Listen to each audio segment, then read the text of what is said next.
Hello, everyone, and welcome to another stream. How's it going? We have a very special guest today, and that is Dan Olson, aka Foldable Human here on Twitch or Folding Ideas on YouTube. Thank you very much, Dan, for coming on today. I know we all How, appreciate it. howdy. Any chance you want to tell people a little about yourself? I imagine everyone in my chat already knows, but, might be worth it just in case. Get one or two I'm stragglers. I'm a connoisseur of chicken tenders. I know a lot about chicken tenders, and so I'm reading up on the Supreme Court ruling that boneless chicken wings can have bones in them. Oh yeah, I actually saw that. I didn't actually read it, but I saw a headline. They're Yeah. fine. Someone choking on a bone, I guess. That's fun. Well, so it's kind of complicated. Like, I agree with the ruling, Okay. right? Because like, while like boneless chicken wings are a preparation method, right? Like, you're just they're tenders. You're taking thigh, or like you're taking chicken thigh, chicken breast, whatever, like some other part of the bird, cutting it into smaller chunks and then preparing it the same way that you would wings. So are they basically just saying there's no guarantee of 100% eliminating the bones from the Yeah, concoction? like, Okay. so like, if I have boneless wings, like if I have tenders, right, I'm not expecting there to be bones in them, but I'm also not surprised if there are bones in them. Like, if you're Sure. having chicken, if you're having anything made from chicken, bones are just a thing that might be in there because the bird is full of bones. So it's I think I think there is a level of, like, no, it is like, sure, you don't anticipate there, like, you're not expecting there to be bones, but you also shouldn't be surprised if there are. Maybe that's why the one chef he did a video about was it Jamie Oliver? Is that his Jamie name? Oliver, yeah. Maybe he's just concerned about the bones getting in the kids' necks, and they'll kill him. Or it's not a class thing. So, thank you so much for coming on today. Again, we are talking about meme stocks and conspiracy theories, because you're about the only other person I know that knows as much about this nonsense meme stock topic as I do. And I assume you've also had the displeasure of talking to Marantz a few times, at minimum on Twitter, I think, right? Yes. That'll be Or fun. wait, I wonder if he'll show up today. He shows up occasionally, so that'll be good. yeah. No, we've had a couple back and forths. Not too many. He generally avoids me because he can't just dismiss me out of hand with his MAGA hat. Yeah. Speaking of which, did you see he's wearing multiple MAGA hats at once in videos now? I guess it's a quote-unquote meme? I don't know. Yeah, He's doing it it's ironically, so, like, it's definitely not lampshading it. it's Fine. definitely not. Yeah, I mean, because he has a bunch, and he's had them in the backs, like, he's rotated them through the backgrounds of his videos for years now. You know, he caught flack for his actual MAGA hat, so he replaced it with the one that says, like, "Make bankers afraid again," Make or something like that. politicians Make afraid again. politicians afraid again. He's so You tone know, deaf, by the way, that he did a video after the Trump assassination attempt, and as a big gotcha, like, fuck you, at the end of the video, he put on that hat, not understanding the irony. yeah.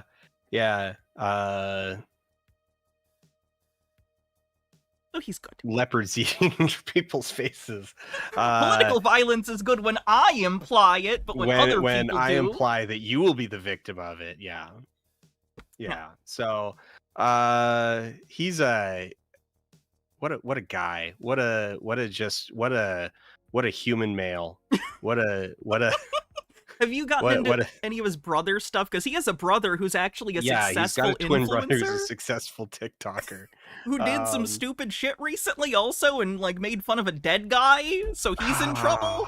I heard about that. Like, for a long time, it was like, how does Marantz have like, there's two of these guys, one of them whom is a successful influencer, and the other of whom just, like, desperately wants to be an influencer.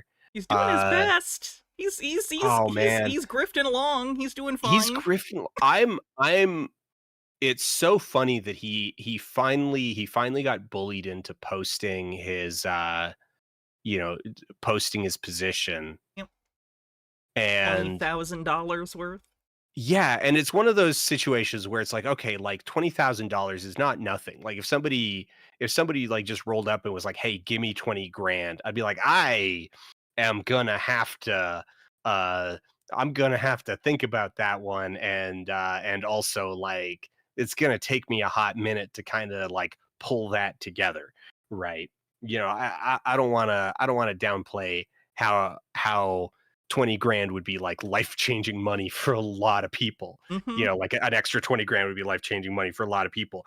But for a middle class dude, Yeah, he like manages a Costco, he's right? And he's they an pay assistant. Yeah, he's an okay. assistant manager at Costco. And this is You over know, 3 years too. This isn't like he bought it all at once. This is a three yeah, year like week by week 3 investment. years of investing where like so middle class job, he's a homeowner. He's doing fine financially, unless he's got like hidden whatever, like on the surface doing fine, living the American dream. uh and so over the course of 3 years, 20 grand is fine as a little investment portfolio. But when you pair that with the fact that like every week on stream, every time he streams, it's like, I just bought more. I just bought more. I bought more today. I buy more every single day. I buy more at least every single week. I try to buy daily. If I don't buy daily, then I make up for it on the weekends. And it's like, okay, like you're constantly hyping this up of like how into this you are. And then it's like, okay, so over 3 years, you've assembled $20,000 worth. Like that, sure, 20 grand is a lot of cash to just kind of be walking around with. But for a middle class guy with for a middle-aged dude with a middle class job, 20 grand in your investment portfolio, that's not a lot of money. That's really not a lot of money. And it's like uh he this was like the recent peak too that happened after Roaring Kitty came back. He was only up like 6%. And it's like 6% over 3 years. He could have thrown it in literally any mutual fund and been doing better. I just don't understand. It's like he's invested not even just in the company or the idea of GameStop, but it's like he's invested in the ritual of yeah. buying it. Yeah, and it really, the thing that it indicates is that every time he's like, he said, "I've just bought more." Every time he said like, "Oh, it's like I buy weekly, I buy daily." It literally means like one share. Yeah, it's got to be one at a time. Real quick, I'm just gonna say, everyone, I'm gonna do bits messages and stuff at the end, just so you know. I know I normally read them, but just to facilitate the conversation, because normally I'm alone, I'm gonna wait for the end to do the bits messages, just so everyone knows. Thank you, though. Rance is the worst, or is there? I mean, there's Michael. Michael's probably worse. Oh, did you see Michael getting a Oh, cease and desist? he's so boned. Yeah, He's too stupid to shut up. Yeah. let me tell them what's going on, because I'm sure they don't know. So for those that don't know, Michael, the guy that we did a whole stream about, who went to medical school like in the Bahamas and couldn't get a residency, he is now receiving a cease and desist from, I'm sorry, what's his name? You know his name probably. Doug Sifu. Thank you, Doug Sifu, because Michael can't stop himself from implying that Doug Sifu is a pedophile. There's no evidence or reason to believe that Doug Sifu is a pedophile, but Michael is into sort of... Oh, he's also implying that he's been embezzling from investors, yeah. from investors, because he runs venture. No, dang it.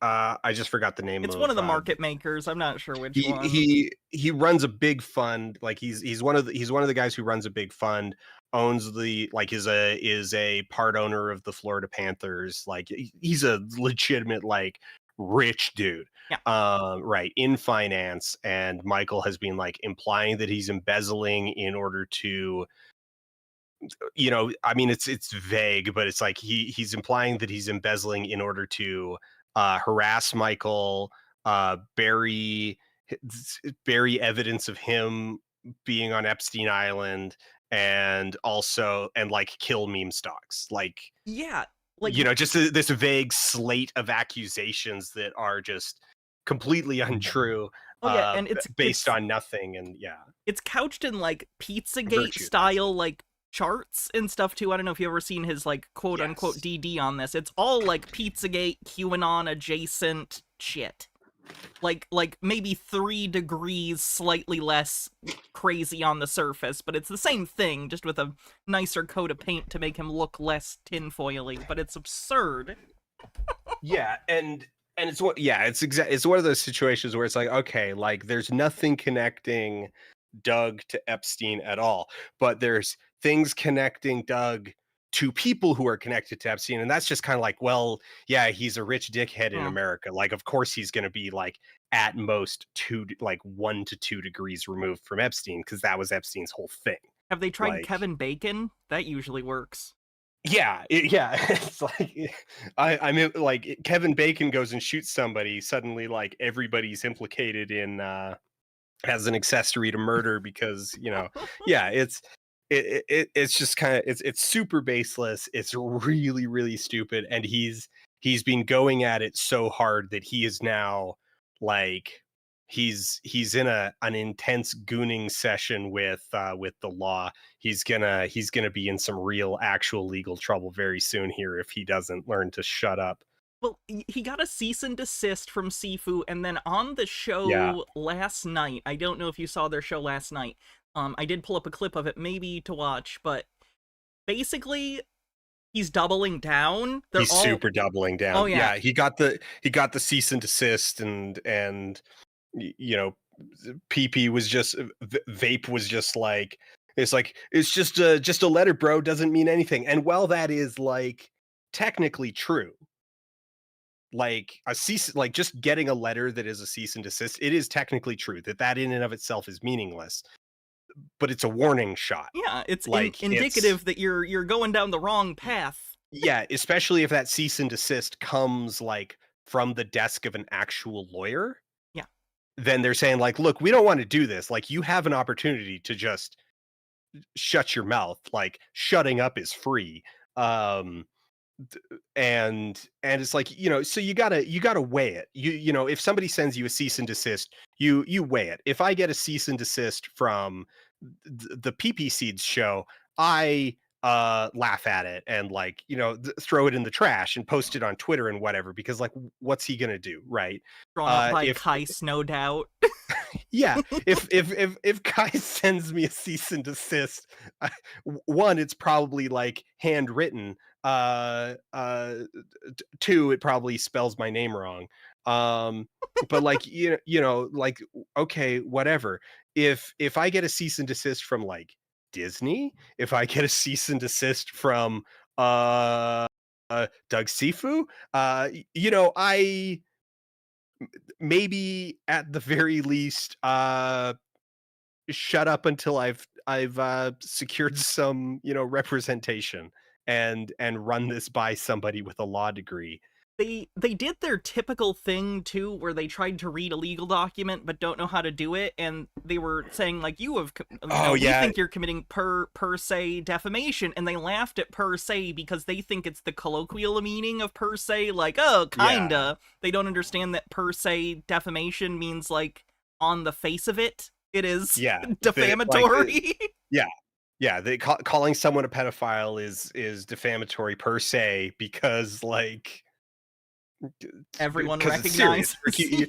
It's like accusing somebody of doing like like embezzlement is Yeah. like, it's like, oh, you run a giant fund. I am accusing you of embezzling money, like misappropriating and misusing client funds for personal stuff. Yeah, Noisy Okay, Corax, who's in my chat, did a video earlier, and I think per se is like alleging crimes or moral turpitude is basically yeah, the definition. Also, hydrate, gonna drink.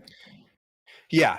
So like, and it's not just like alleging crimes in a way that is not like, not really defensible as like,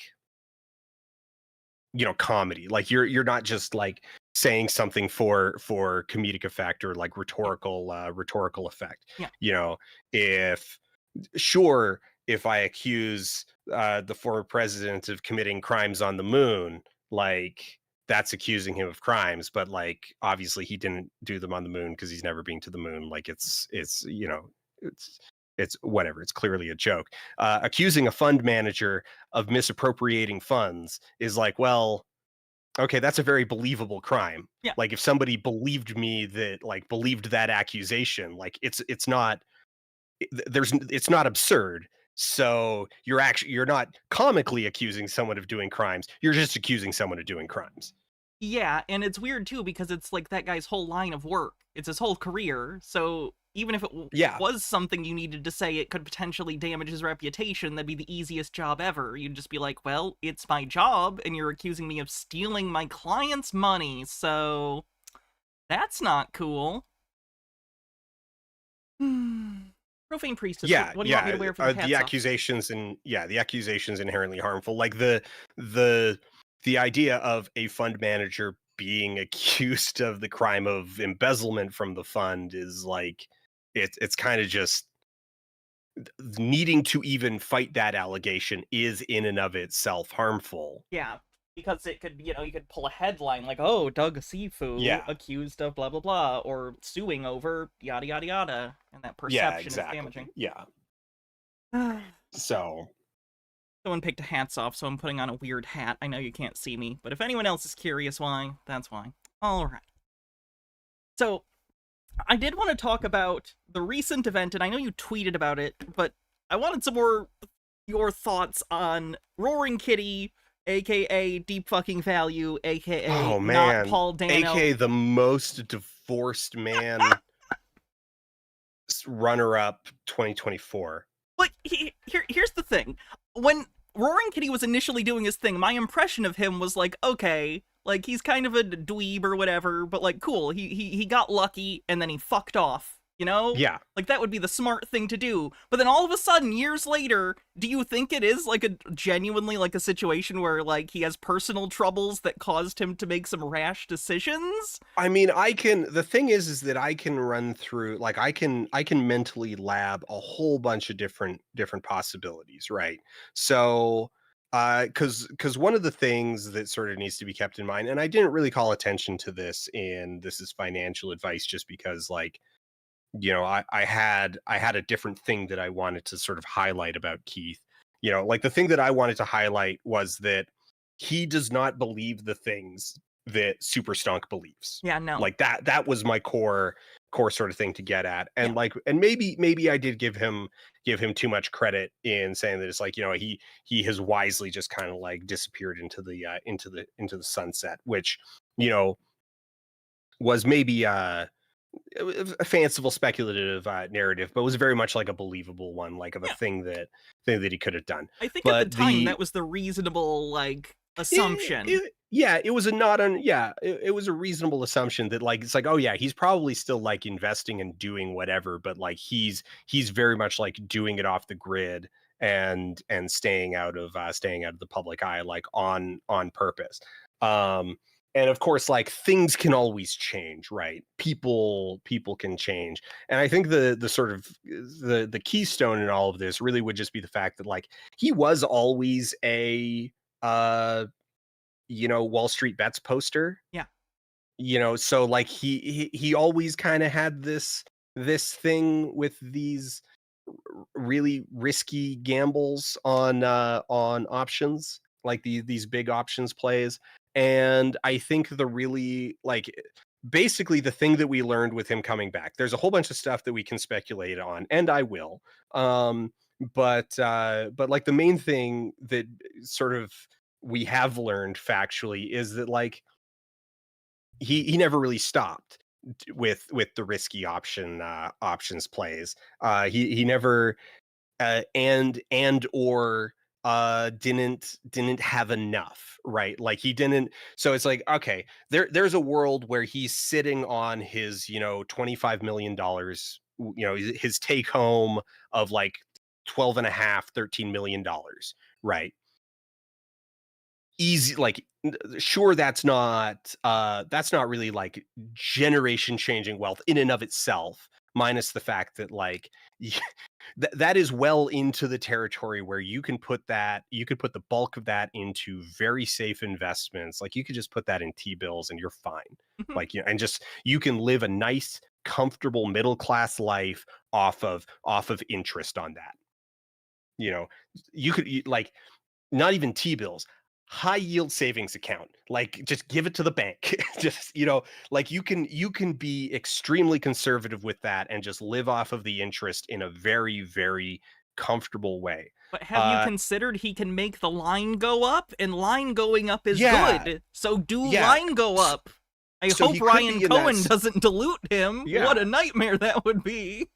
So he could be in that situation, and if you're in that situation, you could keep doing your gambling thing, but just keep it on the level that you were already doing. In fact, like, this like, oh, I'm going to keep doing these like $50,000, like, $20,000-$50,000 plays, which, like was kind of reckless. But like, you could just stay at that level. And if you've got $25 million, like, yeah, you can continue playing with $50,000 worth of reckless call options until the cows come home.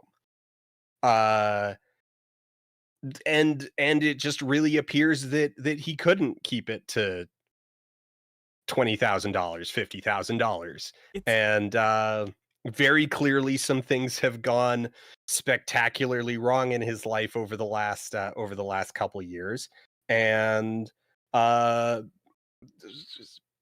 at the same time, like, undeniably, he also, I mean, he's crazy rich now.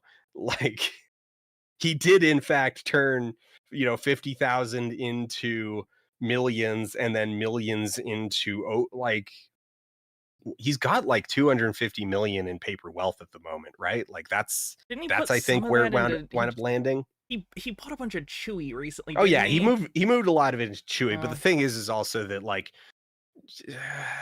Chewy is we don't know where he's currently at with it, minus the fact that he does sort of have like some reporting requirements at the moment. He's he fell back off the grid. Who knows what he's up to. He managed to like move his GameStop into Chewy without a lot of notice until he called attention to it. But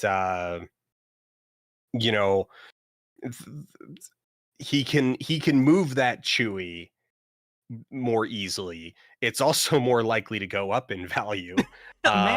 Imagine buying stocks in a company that actually performs a function. Money.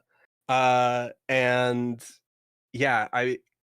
so it just like, I don't know, it popped a bunch of bubbles for me in that like there were possible, like, so while I was writing, while Nathan and I were writing This Is Financial Advice, we kind of like considered the possibilities of like, okay, who are the different people, like, because we don't know Keith Gill, so we've got to kind of build this narrative of him from like, from what we know, which is the movie, the interviews that have been done with him, his public performance on stream and whatnot, and all of that kind of indicated like a guy who had a taste for gambling, clearly wanted attention. That was a thing that I wanted to call attention to, and so we specifically put that into the script because I saw that a lot of the sort of biographies of him, they weren't being written by people with experience, streaming with posting experience.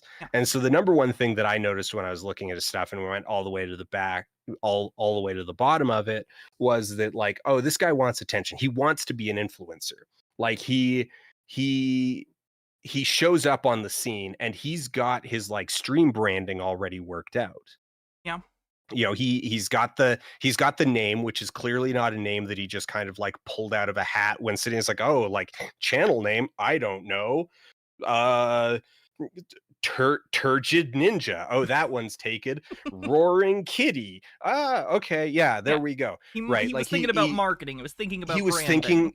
He was thinking about branding. He was thinking about merch. He was thinking about like but his tact on it really seemed like he wanted a book deal. That was always sort of the impression that I got, is he wanted to be like book deal, called up by MSNBC to like, chat on the weekend kind of thing. It's like, oh, we're here with Keith Gill, author of, the Roaring Kitty philosophy. He wanted to be known for like an investing he wanted to be one of those guys who like coins a term, the whatever style of investing, the Roaring Yeah. Kitty style of investing. That seemed like the kind of guy that he wanted to be. So he wanted attention. He had a taste for risk, like very like high risk tolerance, but also within that, like sort of a, like, at the very least, sort of this sensibility of where reality is at. Yeah. And then he comes back on that stream and it's just like, this guy's wrecked. This guy's just cracked in the head. And I can and the thing that I sort of waffle about is like, okay, the Keith that we saw on stream, is that the normal state that he's in these days, or was that a consequence of like, briefly for like an hour and a half the evening before, he was a billionaire, and then he wakes up in the morning and Ryan Cohen has done a share offering and just dumped on the market, and you have gone, sure, you still have at that moment, he still had like almost $500 million in paper wealth, but you have gone from being the a 1%er down to being just really 5%er. really rich. Yeah, to being a 5%er. And it's like you've watched that evaporate. So it's like, okay, did he get up, like, because he had planned the stream, he had started promoting it the evening before, after market closed, so he promotes it, he becomes a billionaire, he goes to sleep, he wakes up, he is no longer a billionaire by a very large margin, because does he see that he has this scheduled thing and just start drinking and just go like, just like, I don't know where my brain would be if I was in that situation. So like, I can fully conceive that, like, it's like, okay, the Keith that we saw on stream was a wreck, because like, who wouldn't be on a day like that? Yeah. Like this thing that has happened to one person ever in the history of humanity. If I was him, I probably just would have rescheduled. And I know that's like, I know people would have been pissed, but like people would have been pissed, and it would have crashed. That's true. That's fair. It would have crashed. But it went down during his stream anyway. It went down during his stream anyway. He was so being how he was. You saw it. Yeah, so I think what his plan was, because he had hidden a bunch of like Watchmen, like Osmandius shit into like all of his stuff. Like he had and his stream announcement had Osmandius from the panel. I would have, you think I would have told you my plan. Mm-hmm. Like I'm not some I'm not some serial, I'm not some Republic serial villain. I did it a half hour ago. I think his plan was, it was going to go to the moon. Like, he was going to be a billionaire, or like very near it. Yeah. He was going to start the stream, and the stream was going to be 30 minutes, an hour before this stream started. I executed my plan. He post his position, his 7 was that in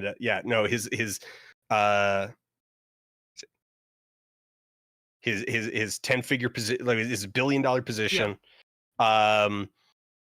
Say happy birthday to me, stream over, because it was like his birthday was the next day. Yeah, so you think it's just flailing because he was freaking out because his entire plan got derailed by Ryan Cohen? I guess that makes sense. Yeah. I think, I mean, and if I were from the like cold, sober reality that I live in where I don't actually need to make these decisions. Clearly, the thing that he should have done was just gone through it, just executed and like taken the $500 million or whatever and been like, it's like, look, I turned 50,000 into 500 million. I am the god of Wall Street bets. I wonder if he thought he could salvage it, that I think stream. he thought he could salvage it. I I just think he thought he could salvage it. with that performance, with the arm and the pretending to be like asleep or knocked out for the first like Yeah, minute and a pretending to be on half. life support, and I think he thought he could salvage it, but he was a little too drunk, a little too panicked, and just like he didn't have it. He tried something, but he didn't have an idea that was going to salvage it, and the idea was all like was just it was from this position of just I'm not mad, you're mad weakness. Like, oh, like it was so obvious that he was crying behind that mask. Yeah, The thing that the inescapable subtext was I was a billionaire last night and now I am not. I'm starting to think you can't shit post your way to billionaire status, unfortunately. Yeah. So I think he thought he could salvage it and then he didn't, and it was very obvious that he wasn't salvaging it, which then of course like just increases the panic, which made the stream even worse and even more incoherent. And I mean, by the end, he was indulging in the conspiracy theories. He was like, "Oh, I'm gonna end." Like he was I testing get, it. Like he was yeah, he was like, pretending that he was making the market move directly by that. Which, like, I'm sure he was to an extent, but like not the way he was implying. He was implying they were doing yeah, it, as opposed to people just selling because it was a nothing burger of a stream at best. well, I mean, and part of what was bad about the idea as a whole is that if you didn't actually do the Osmandius play, you were always going to get kicked in the shins on the start of the stream Yeah. because everybody knew it was coming and everybody was trying to theory of mind like it's like, okay, if I'm dumb money, am I buying or am I selling at the time that the stream starts? Okay, if I'm slightly smarter money, am I buying or am I selling 5 minutes before the stream starts? And everybody's trying to guess, like, it's like, okay, when's the thing going to happen? People are clearly going to move around the start of this stream. What direction are they going to move? How much lead time are they going to give it? And everybody's trying to second guess that. And it's almost certainly going to be, you're almost going to certainly have some dolphin-sized day trader who feels like they have made enough money and is just going to dump. Like, Yeah, your stream scheduled for 12, they're just going to dump at 11:55. yeah, you brought that up in This is Financial Advice, how the apes have become so predictable that day traders and institutions are able to take complete advantage of them because they telegraph everything they do and also do the same thing every time, basically. Yeah. Yeah. Frustrating watching people who are effectively gambling addicts continue to make the same mistake over and over again and then get mad at you when you point it out. Maddening. Yeah, it's hard to even imagine what 500 million looks like. No. It's I I have been blessed over the last couple of years to go from starving artist to eating artist, and it's like I even just like that gap from like, oh, I'm not panicking about you know where the mortgage is coming from. I can, if my car breaks down, I go, well, this sucks. I was really trying to get somewhere and it's cold out. I don't go, oh crap, how am I like how like $50 for a tow? Where am I gonna find that? So like just that little move up into like small upsets. That in and of itself feels like a world of difference from where I was at. So like the idea of actual like $500 million, like actual, oh, I could just buy a house. Like not just I could get approved for a mortgage. I could just buy a house. Oh, my neighbors in my little suburb are kind of annoying. I will just buy their house. Yeah. The kind of money where you can just do literally whatever you want. Yeah. It, it it's truly incomprehensible. So So, do you think, and I've thought about this, do you think there's any chance that within the next 6 months or a year he's going to pop up again and try with lessening returns each time? Do you think he'll try and pop up and get back into GME? Because they're expecting him to. The ape people are, of course, going like, oh yeah, of course he's going to come back. They think Marantz has implied that his Chewy stake is somehow leveraged based off his GME stake, which makes no goddamn no, that sense. makes no sense. There's no way that he would get there's no way that he would get an even stake in Chewy off of the leverage on GameStop. Yeah, no bank Like would look at that and that's go, "Oh not yeah, no. these shares are going to maintain their value. Let's do that." Like even the other way around would be comical. Yeah, The that's yeah, no, that's stupid. I think whether or not he pops up again, I have to imagine there's a whole bunch of stuff happening, behind the scenes in his personal life that are uh uh kind of connected to all of this in various ways. And just like I have to believe that someone in his personal life has intervened and gone, it's like you have $250 million if you cash this out. Like you could cash half of this out, and you and your children will never need to work. yeah. Like you sell half your Chewy, you put that into a trust, and your kids and very likely their kids will like if everybody learns to like just live a nice modest middle class lifestyle, an upper middle class lifestyle, your kids, their kids will just they could just do whatever they want.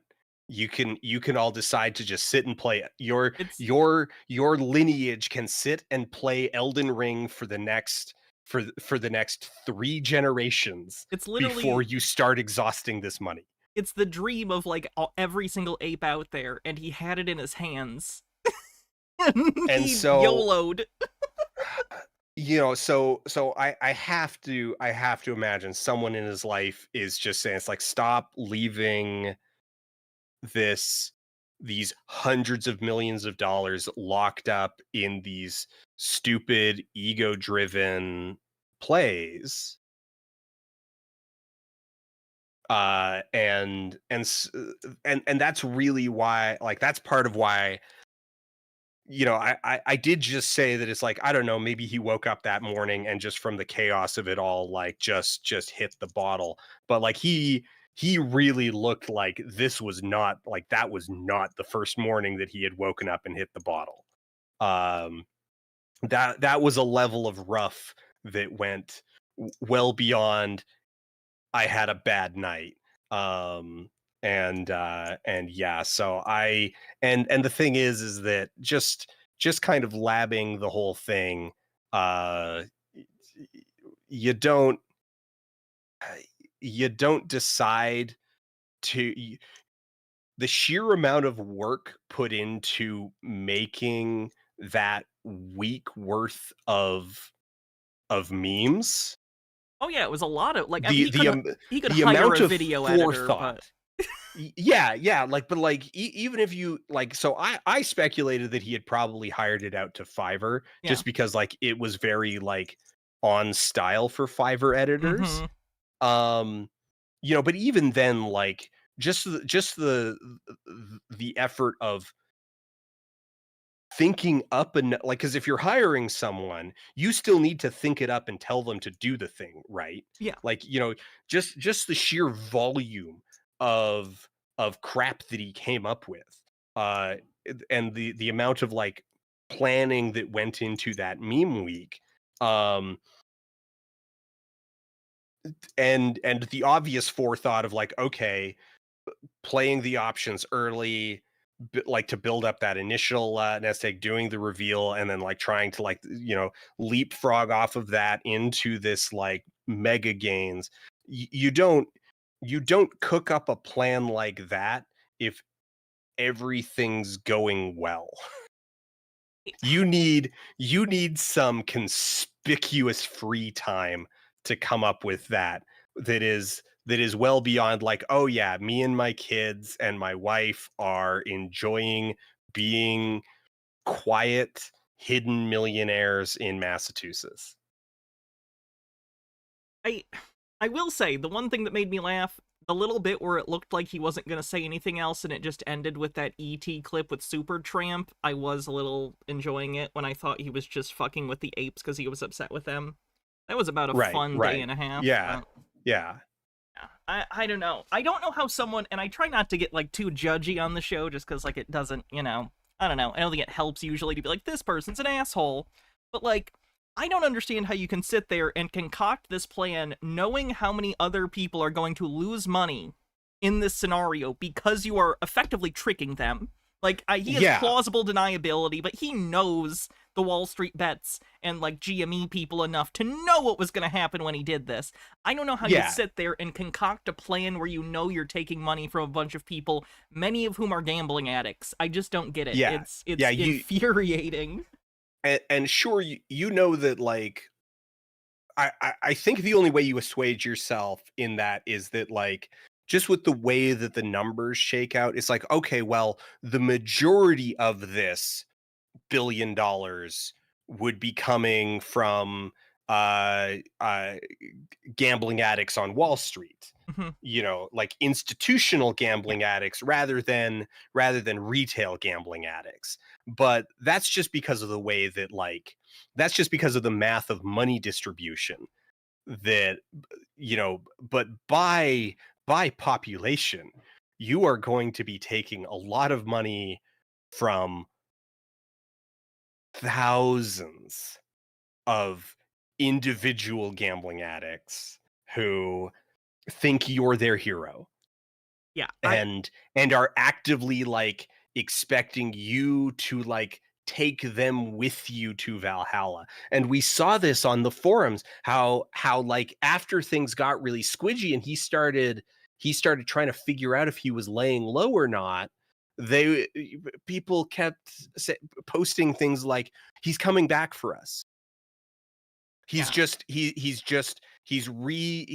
has to adjust the plan a little to compensate for current events, but he's coming back for us. Like It's that was their phrase. Like he's coming back for us. it's like And a it's like rapture or like millennialist like cult hundred basically. percent, 100%. It like just down to the phrasing. And it's like, oh, you don't even see how unoriginal you are with your eschatology. And yeah. That's something that I've noticed a lot in conspiracies and sort of the cultic milieu as it exists today in general, is that it feels like, I don't know if it's because of a lessening of broad cultural narratives that people sort of adhere to as a matter of just social normalcy, but it feels like so many people, desperate people in particular, conspiracy theorists, meme stock people, sovereign citizens, are all looking for a narrative that explains a very confusing world, and they're all finding these, like, just insane narratives written by people trying to steal money from them half the time. And I just don't Yeah. even know, what do you do about that? What do you do about people who fundamentally disagree about the narrative of reality, you know? Yeah, I mean that's been the real struggle of my last few years. Yeah. Oh boy. Yeah. Um and there isn't really like there really just isn't a clean answer to it. Because I've thought about too. I'm like, in my head, I've thought like, okay, I don't think what Morantz does is right. I don't think what Keith Gill does is right. But I can't think of any sort of legal framework that would make that not okay and not also have a bunch of negative externalities to, like, Oh the yeah, speech of others. yeah. So No, it's all you can do is just point at it and be like, hey, these people are scamming you, don't do it. But people want to listen because those narratives they're peddling make them feel good, and that's the primary product, and it's...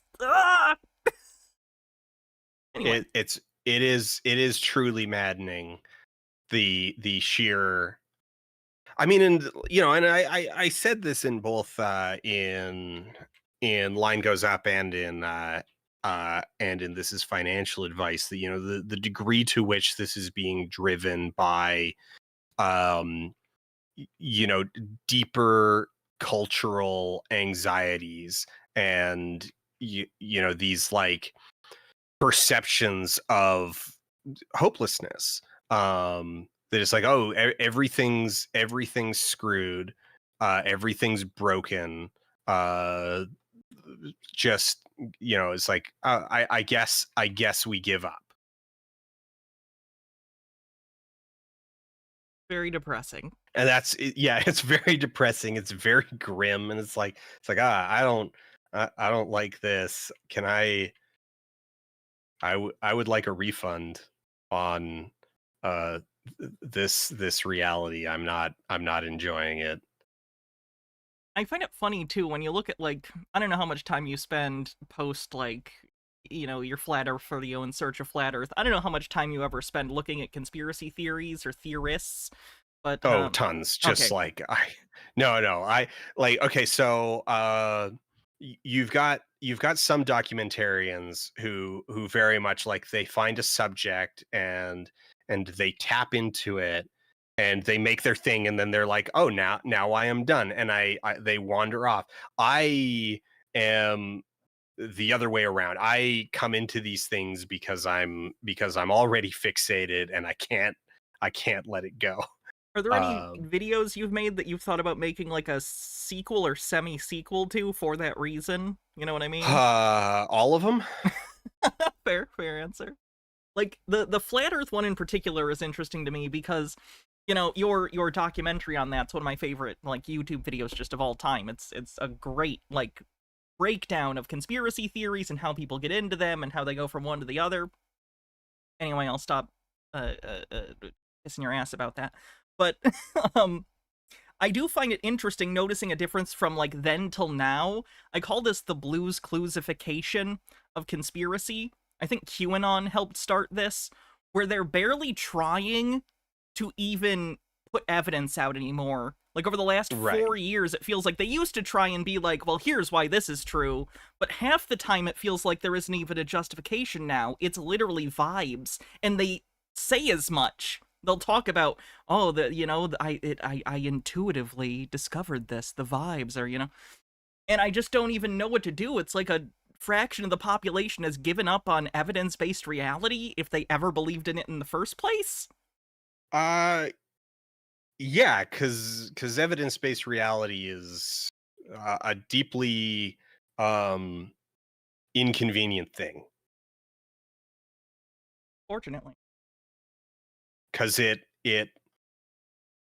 kind of forces you to accept things the way they are, or yeah, you don't get to pick. You don't get to pick what happens in evidence-based reality, because, like, well, it's just the way things are. Like, so yeah, no, it's what am I saying? What am I rambling about here? I think you're trying to Uh say something I saw during, like, COVID, for instance. It feels like there's a segment of the population, and I don't know why, I won't speculate, but it feels like there's a certain percentage of people who fundamentally do not, in their brain, accept that bad things can happen due to no fault of your own, and you just have to deal with that. yeah.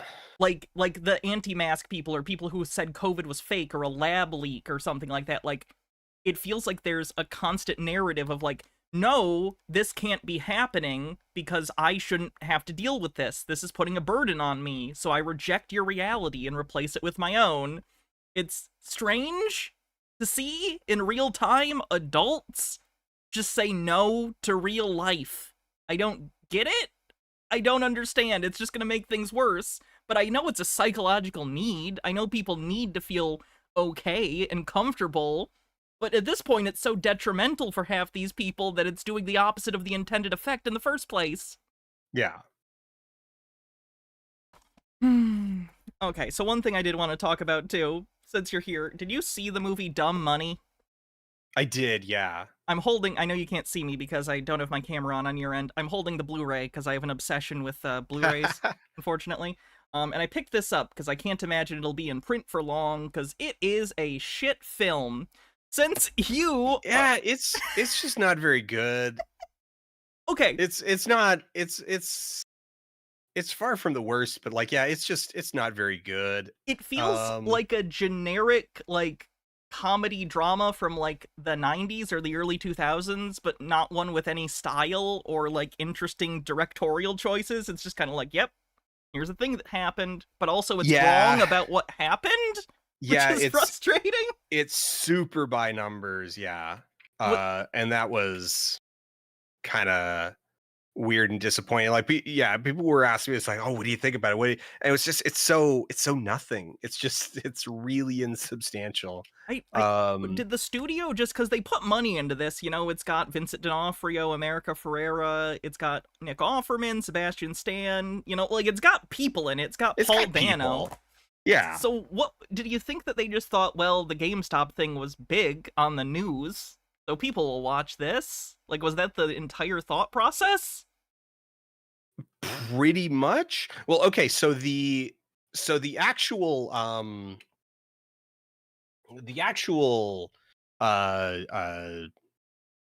was going to say devs and then forgot the actual word I was looking for. The creators are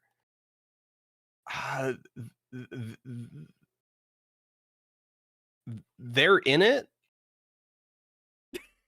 Like, Okay. they themselves, like, they're not apes. I wouldn't feel comfortable calling them apes because they're not that online, but they're a lot more online than they really, like, kind of let on.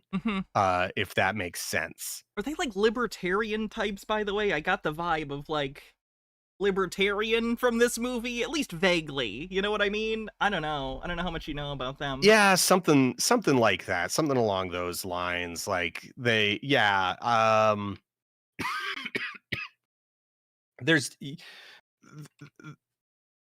definitely those kinds of motivations in there. Like, they really do try and turn the try and work the narrative of, like, the little guy versus Wall Street. And it doesn't work very well, because you can see in the movie that, like, that that whole narrative, like, just doesn't make sense. Yeah. Even within the context of the movie, it's basically a bunch of people YOLOing. I guess they do imply that the price rise is not primarily due to people FOMOing. They do think it's like a short squeeze, despite what the SEC said.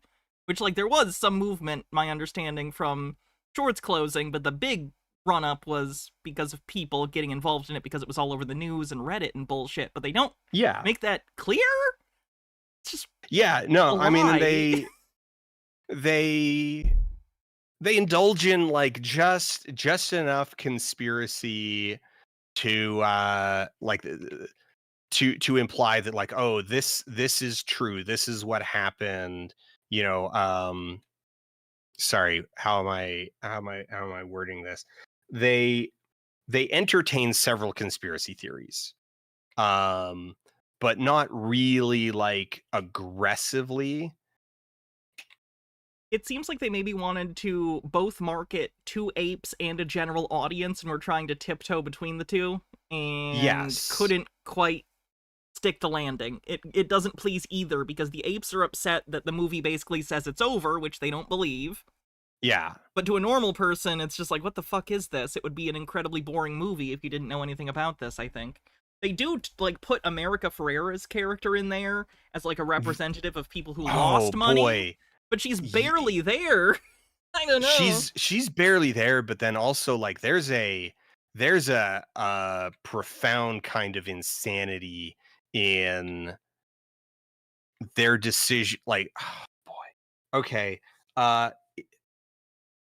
the movie basically paints apes almost universally as um this cadre of uh down bad um uh empathetic minorities.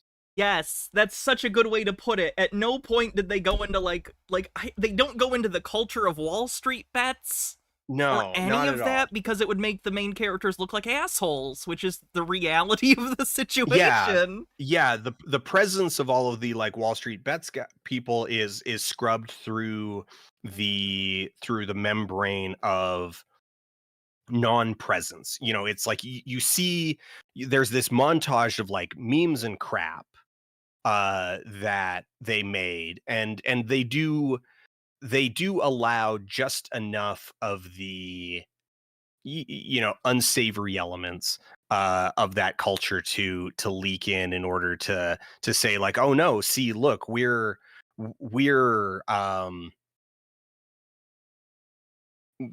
being fair about all of this. Like we're not trying to whitewash the way that these people talk to Yeah. each other. There was one um token line, I think, where someone points out to America Ferrera, like, look at the things they're Look at saying, the things that they say. and Yeah. yeah, and And she's she's like, like, they're well, that's yeah, the that's culture's not a most little rough, people. but like that's because they're so real.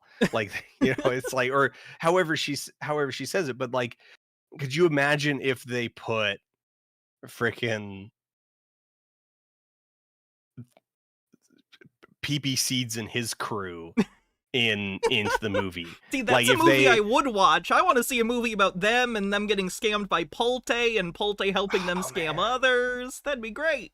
Like, sure, he wasn't like, he wasn't there at the time, but it's like, okay, we massage the history a little bit, and we put Adabit in, or like, we create a composite character of Adabit and Platinum and Ellie and all of them, and freaking Red Queen. You And remember it's more like, of these oh, people's names than I do. Good job. and it just feels like, oh, these people are idiots, and some of them are insane. And it's like, so, like, yeah, it's very weird. It's very weird and very, very obvious, like the rhetorical utility of, it's like, okay, we have all of these white male bankers and hedge fund managers on one side, and then we've got Paul Dano, who's really only in about a third of the movie, Yeah. uh and then he's his own siloed story, and they choose to emotionally focus most of that story on his relationship with his brother, and also the fact that, like, and then the emotional beat of that their sister died of COVID like 6 months or something like that before all of this shook down. Like, she passed away in I think it was early 2020. Yeah. um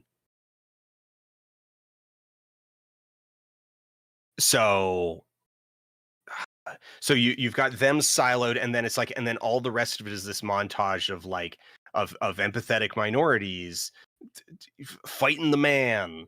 I'm wondering if a And little bit of the structure was based on the fact that they did have so many at least mid-tier actors, but they didn't want to pay a ton, so they just had them come in for like oh a yeah, day yeah, or oh two. oh absolutely, yes. No, like, a lot of it, a lot of the structure of this does end up coming down to the fact that, like, it's like, okay, you can get Nick Offerman, but you can't get, like, they can't afford Nick Offerman for 28 days, No, but they can afford Nick Offerman for 2 days, something like that. 4. 4. you know, they can get Vincent D'Onofrio for 2, like, because he's in, I think, maybe 3 locations. Yeah, Uh, same with Sebastian Stan. He's Same with Sebastian Stan, a yeah. few scenes. There's one scene where he gets called in a club when they're talking about the reserves or whatever because so many people are buying on margin. And then there's a scene where he's over a computer during the Senate hearing, and I think that's maybe it. There might be one more in there. And they could have probably Uh, shot the computer thing where he's actually on Zoom or something, honestly. right, no, they had a few more. So, like, there was the he had a few more, but again, it's like it's very sparse on it's very they're very short scenes, and so it's like they're not necessarily like this movie probably consisted of a lot of half days Yeah. where it's like, okay, we're gonna go to one location. We've got, we have one scene that consists of three-ish setups. None of them are particularly complex. I mean, they probably get logged as like they probably were actually like whole days, but like they would feel like half days. Like you wouldn't really like do a whole lot, and you're not jumping around in the way that you normally would, because it's very, very straightforward, very efficient to shoot. That's someone was asking in the chat actually how it looks. Efficient is the way I would describe the directing. It Yeah, feels like yeah, they were like, all right, here's our list of shots today. Let's do them. And that was the thought. That was it. They point the yeah. camera and they shoot at The things. That's about it. Really, the only character who really has any meaningful complexity in terms of like the setups is um Seth, Mhm. who is a producer on the movie. Yeah, but he And it's was, like, wasn't okay, he? like, so yeah, so he's in a lot of the movie, but he's also like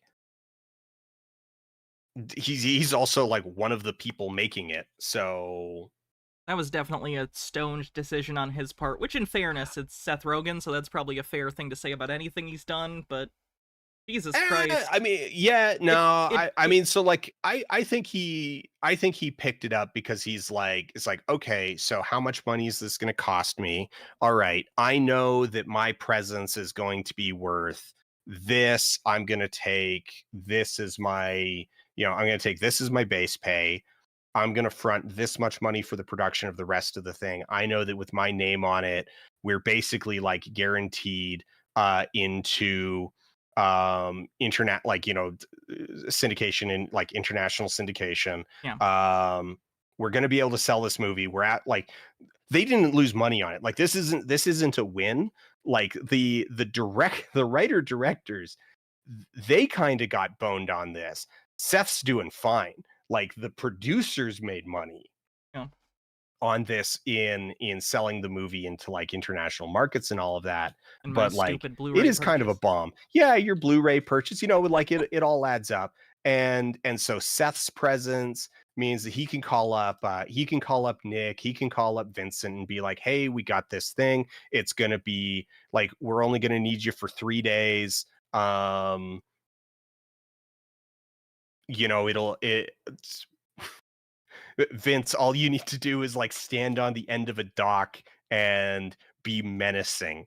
Uh oh god, his line delivery was so good. The one thing that I did appreciate about it, this is one of the things that I did appreciate about it, is that in terms of sort of the conspiracy. Now they got away with this among apes because apes largely have like given up on caring uh about the deal, but like they did a really good job of calling, like, of pointing out that Citadel bailing out, oh damn it, how did I just forget the name of the Citadel bailing out, something financial. Uh, what's Someone in the chat, you all know, some of you know. I know the company you're talking about, the smaller hedge fund that ended up getting bailed out but went under anyway. Seth Rogen's character. What's Melvin actual... Capital. Melvin Capital. There we go. That Citadel bailing out Melvin was not in fact an act of altruism. Like just the way that you get Nick Offerman. So okay,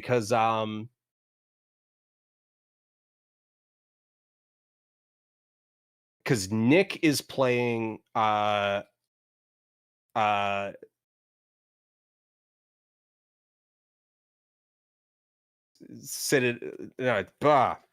it, my brain melting. Ken Griffin. So Nick's playing Ken Griffin, right? Which is a weird casting choice. I don't know. Like, I know you don't have to look exactly the same for a movie. Not the right vibe for me, but whatever. I'm just gonna pull up the IMDb so I stop stumbling over all of this. Sure.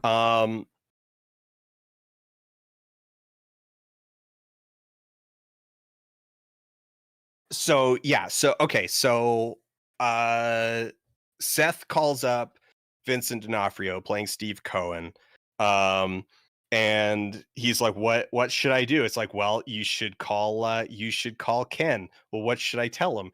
You should you know, like there's this whole back and forth, and then Ken Griffin calls up Steve Cohen and is like, I offered him this, and Vince, has this amazing delivery of, it's like, you say this amount, and you give him this amount, and I'll cover the rest, and just kind of this like chuckle where it's like, the great subtext of it is like, oh, we got him, like he's ours, he's in our back pocket. We've got leverage over him now because we have done him this favor, and it's so snake like. It's wonderful. It's a great delivery, and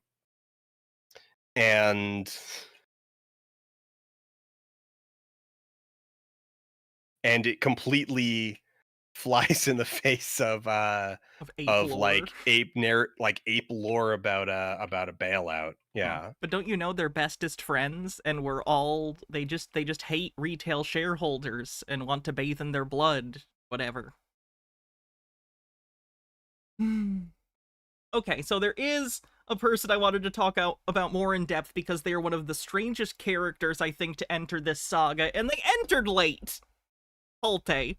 Bill Pulte. Oh, Bill Pulte is one of the weirdest people in this entire thing, which is saying a lot. And I think part of that's because he doesn't need to be here. Unlike virtually everyone else in this scenario, he voluntarily entered. He could leave at any time, but he chooses this for the attention. He needs the attention.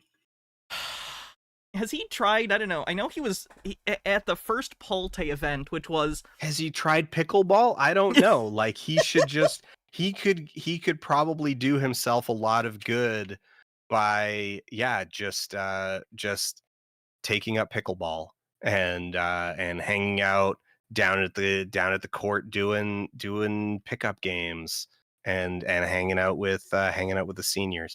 But no, he really, really desperately wants to be the hero of some of the, like, really well and truly some of the biggest losers of this whole thing. Like, it's one thing. It's one thing to try to be like a hero of the GameStop crowd, right? It's another thing to latch on to being the hero of the Bed Bath and Beyond crowd. I don't even... Okay, so first of all, I just want to say fundamentally I'm broken in a way that I will never recover from, because I will never be as funny intentionally as him taking off from the helicopter, circling and landing was on accident. It was beautiful. Yeah. But also...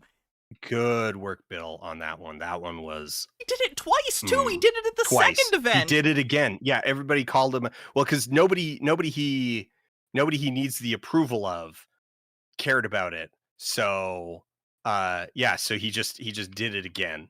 I don't even, like, does he understand that symbolically the reason that landing in a helicopter is supposed to be impressive is not because of the helicopter itself, but because it implies that you are busy and needed enough that you are going from place to place very quickly? So Yeah, landing in a you need helicopter, does he get your that?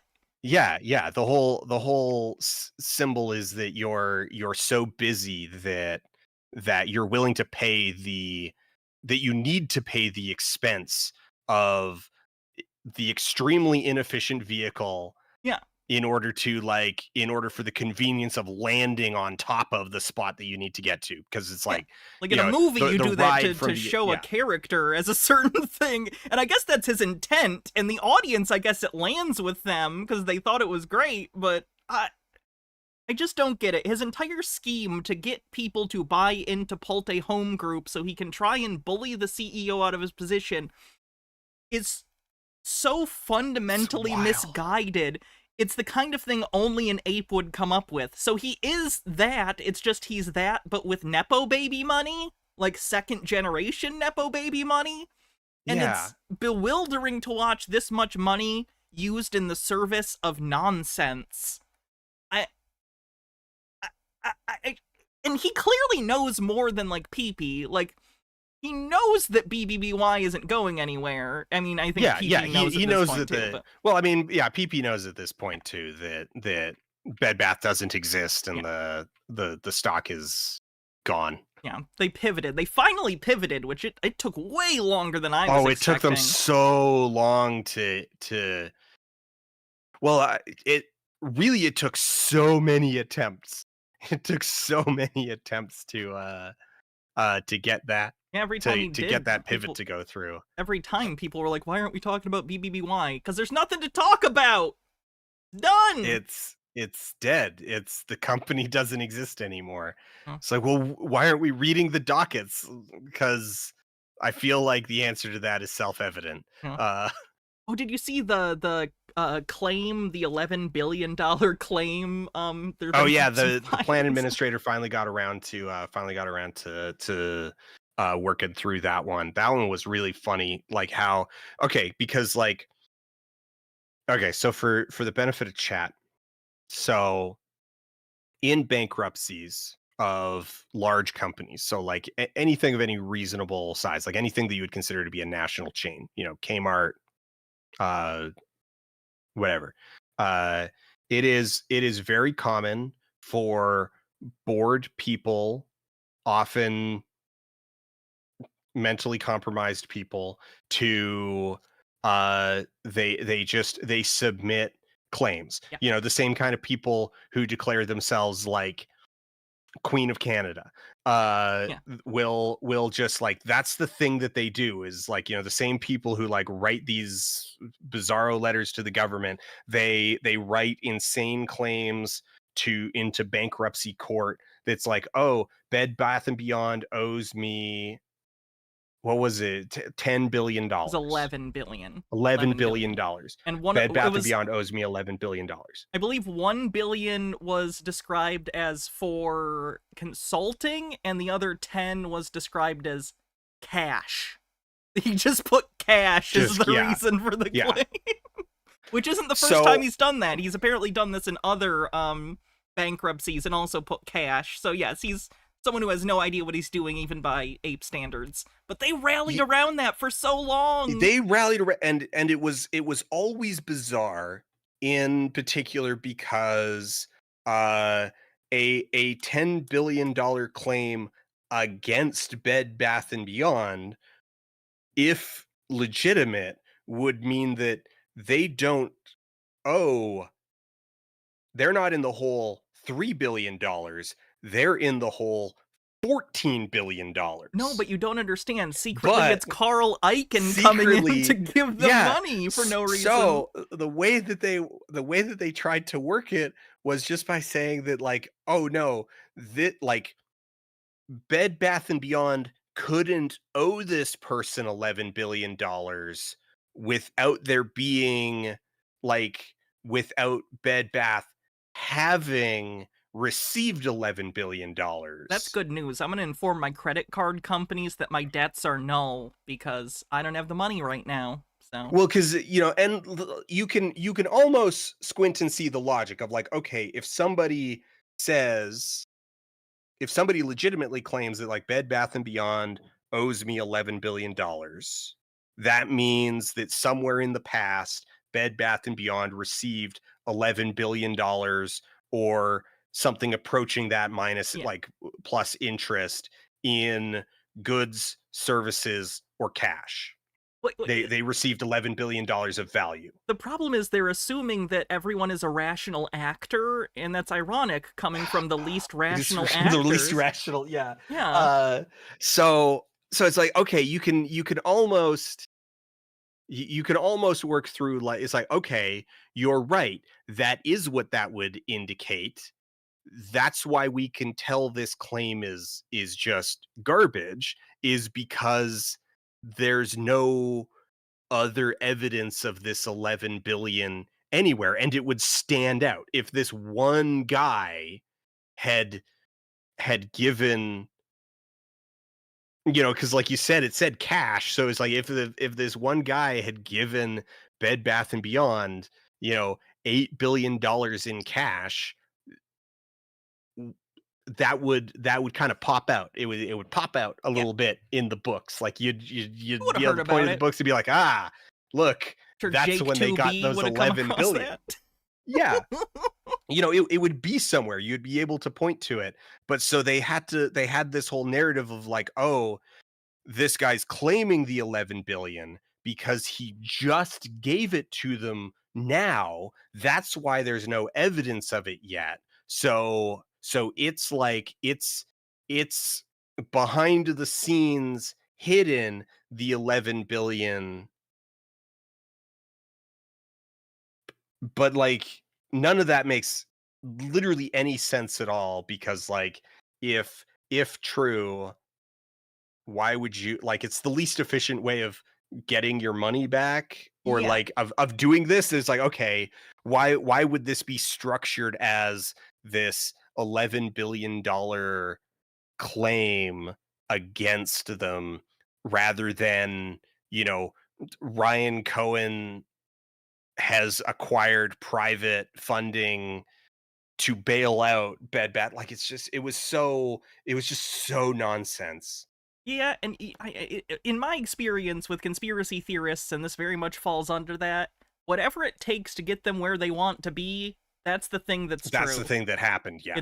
It's of course it happened because I need it to happen, because then I wouldn't be fucked, or I wouldn't be uncomfortable, or I wouldn't whatever, insert motivation here.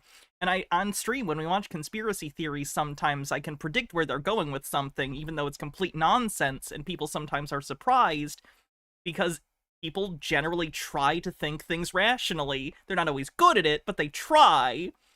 Unfortunately, people get into a mode of just motivated thinking to the point that they are completely irrational and make no sense, and they don't comport with reality even a little bit. And then we see what happens. They end up cordoning themselves off into little weird online cults, and rest is what it is, I guess. It's amazing. So We live in such a cool world. It's so rad. It's so awesome. I love it here. have you seen, this is non sequitur, sort of.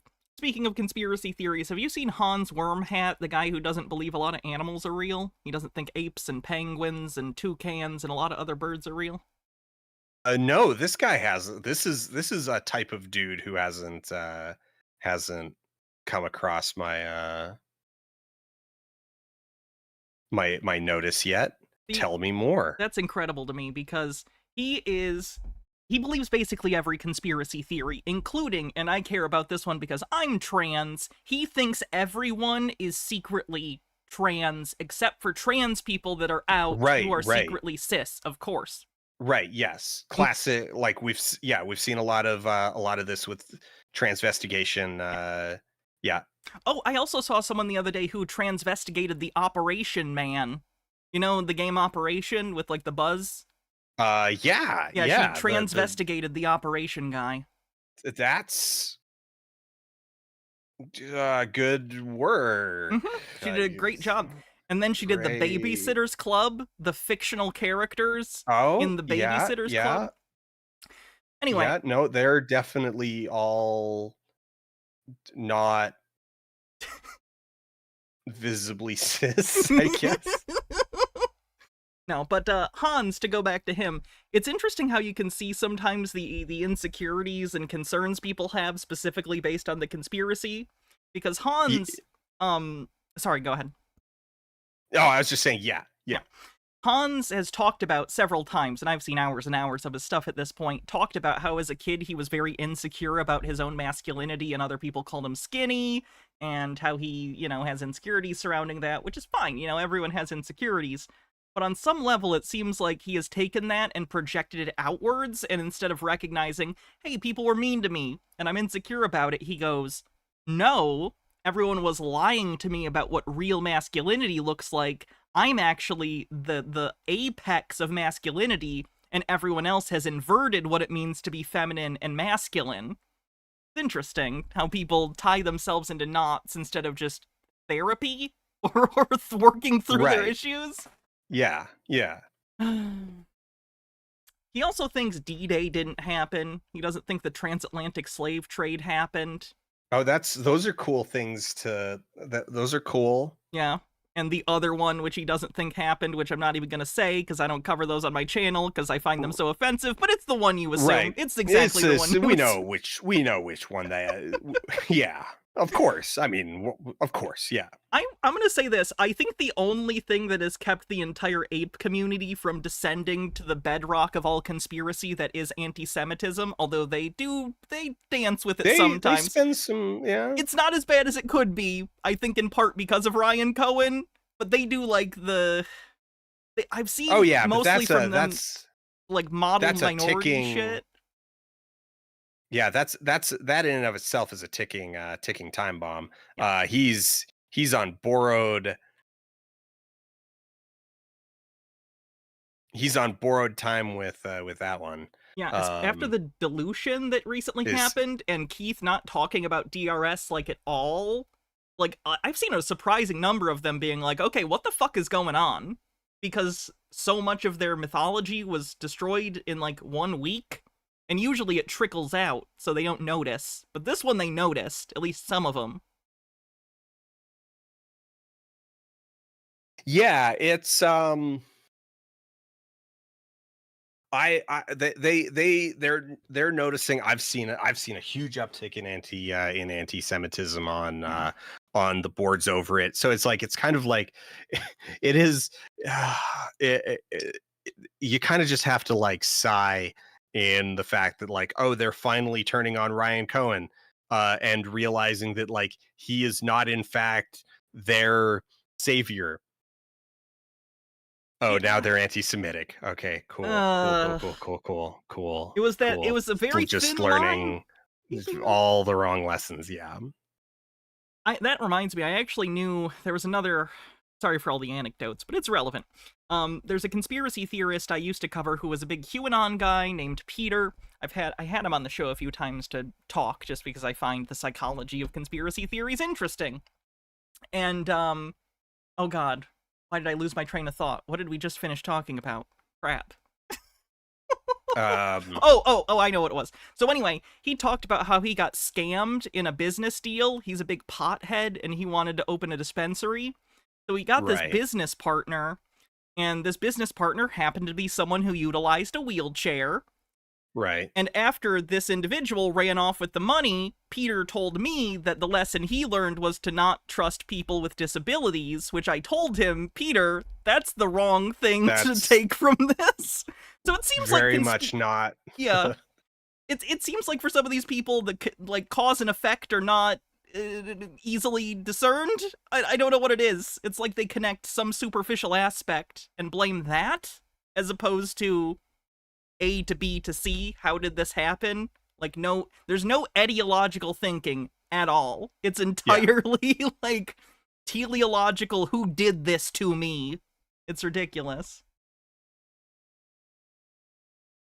All right, so let's see. We talked about. Oh, I want to talk about Polte more. I'm sorry to bring it up again. No. Let's go. Yes, go. So he's now, I know he involved himself initially with BBBY, and then a lot of the GME people, initially at least, scorned him and were like, nope, this guy Yeah, sucks. he tried to get his first play at attention was very much on Super Stonk, and they were just like, who are you? Go away. Yeah. Yeah. Has that softened at all? I don't know. I haven't been following Polte as closely recently just because the BBBY stuff, as interesting as it is that they're still in it, it's just the same things they're talking about all the time. Yeah. Has Polte made any further attempts to ingratiate himself to the GameStop people? Um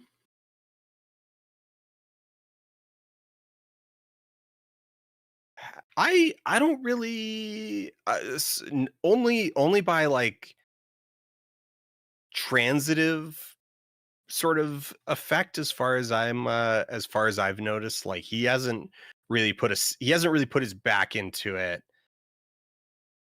recently at all. Yeah. No. Yeah. Yeah. I wonder if he's upset Michael took that money and then seemingly never did anything with it.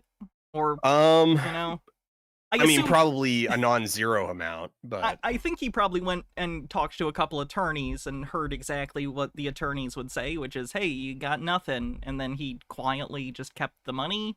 I don't know that. That's speculative. Just feels like sketchy. Also, the second Polte event, he showed up in a really nice fitted suit, which was a hilarious contrast with PP having a completely non-fitting suit.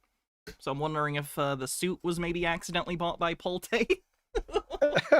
I mean, I like there's okay, so like there's a bunch of possibilities. So it's like did Michael gamble all of the money away? Possibly. Like very it's that one's a high probability. I think what happened is yeah, he called like he did call a lawyer who was then just immediately like what are you talking about? No, that's not like it says the shares are extinguished. That means they're gone. Yeah. Like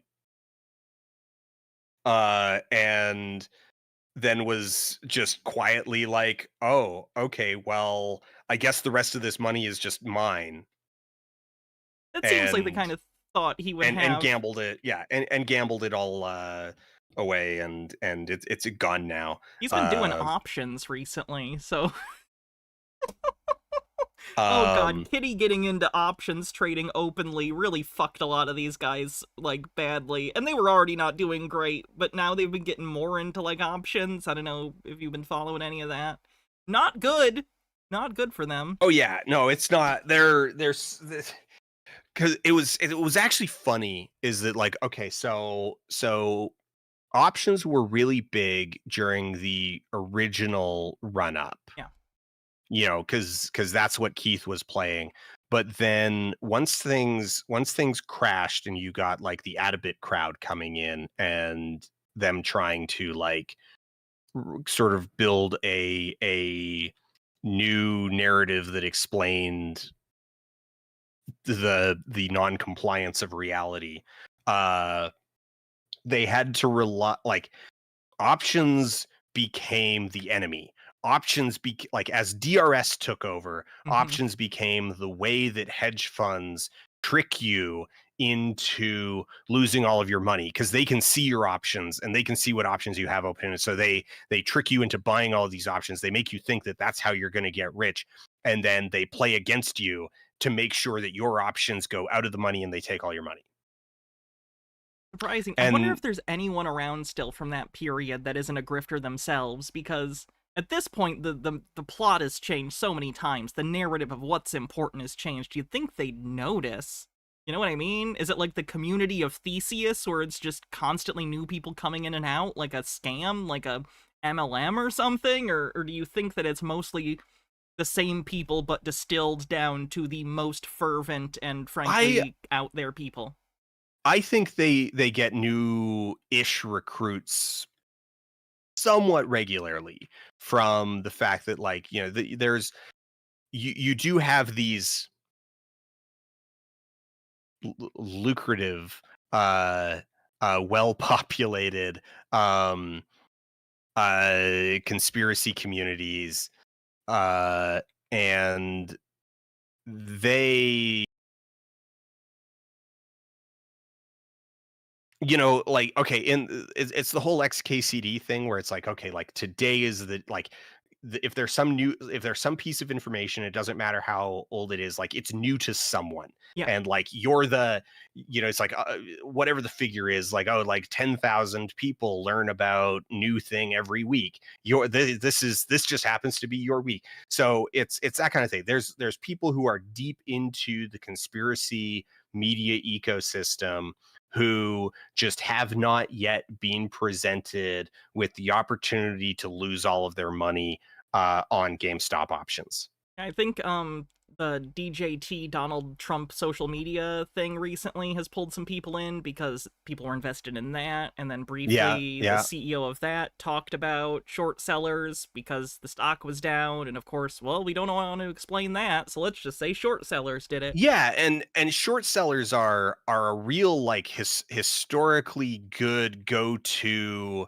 uh target for all of these like one of the big things that came out in our meme stock like research is that none of this is new, and it's a constant revolving door going back decades. Yeah, I You know know, you the you mentioned the 90s .com boom when that was going down, and then there was another one in the 80s. yeah. Did you guys find any evidence before that, or was the 80s the first time that that started kind of churning So out the that the thing narrative? is that like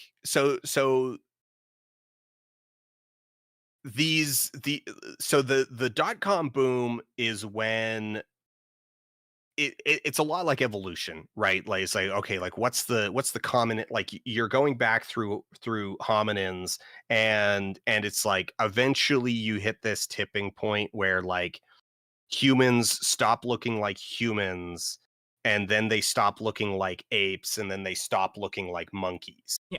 And they're just kind of, it's like as you go further and further back, the like there's still a lineage there, but the narrative is less strong, and you kind of need to like explain like how thing turned into other thing. Yeah, it's like me um explaining to someone, like, yeah, Halloween's kind of the first popularized slasher, but, like, here's my copy of Peeping Tom. Let me talk to you about this for a like, yeah, while. Yeah, and yeah, explain why this is instrumental and blah, blah, blah. Yeah.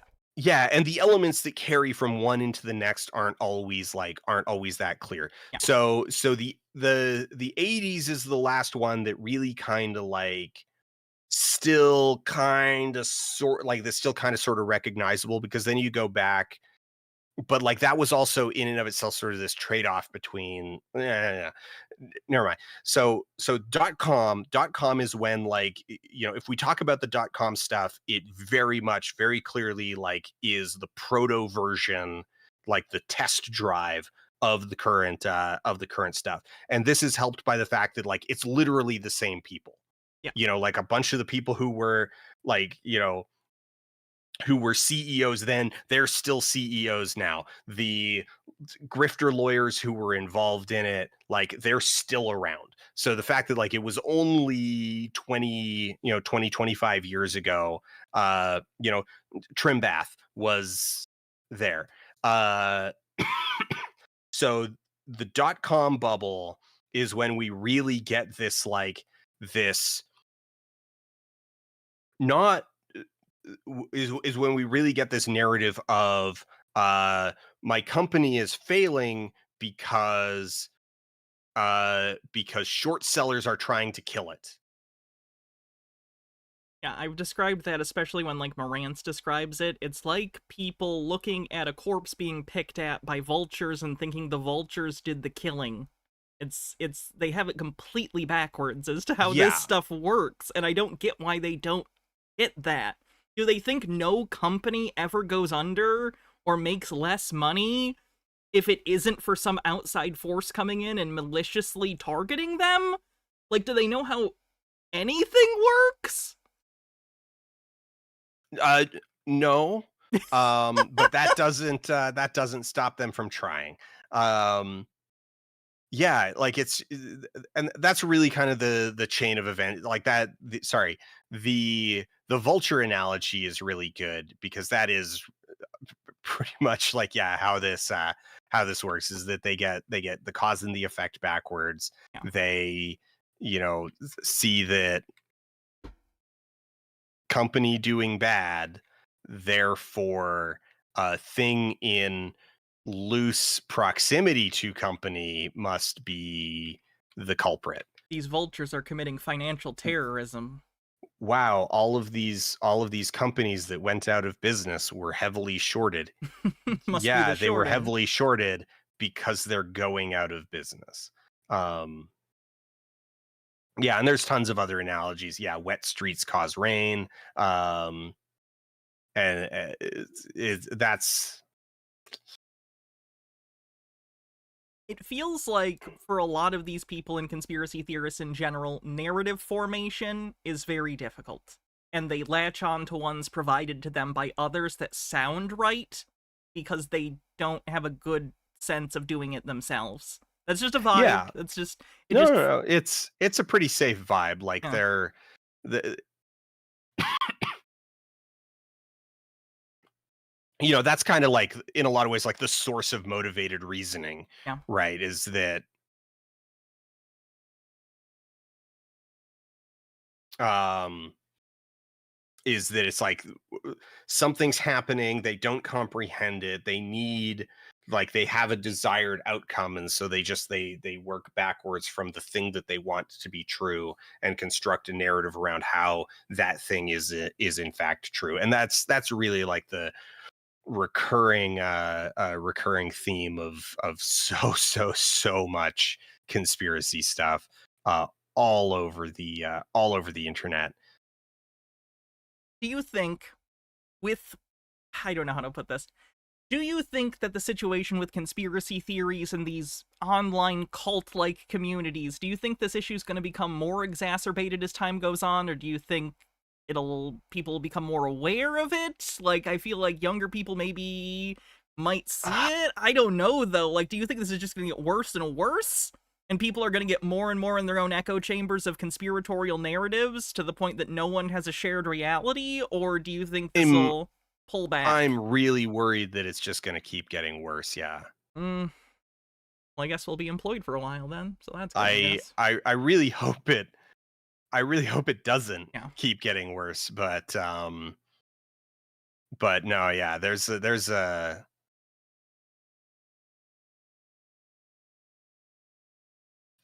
a lot of I want to have hope for the future. I want to believe that truth has value and means something. Um, but I don't really foresee us developing the mechanisms to uh okay, so uh, the the number one thing that manages to tamp down on this kind of conspiratorial thinking is just kind of societal stability Yeah. and like actual societal stability. Like if things are going well, or at least if people feel like things are going well, then there's not that then these beliefs like they lose a lot of their appeal. They lose a lot of their utility. Yeah. That People, when they're desperate, tend to get paranoid, and that paranoia leads to them latching on to these. Yeah. So the kind of like grim, like, okay, what do we do about this is like, well, we make society somewhat better for people. We improve material conditions somewhat. I don't know if there's And profit in that. there might not be profit in that, and that's part of the problem that makes this so uh grim is you know yeah. And I would really like to believe that we will in fact make things somewhat better, uh perhaps even more than somewhat better, like maybe a good bit better. That would be nice. I would like that. um and if we don't, then this is just going to keep getting worse and worse. Depressing. All right, so GameStop people in specific, I'm curious what you think.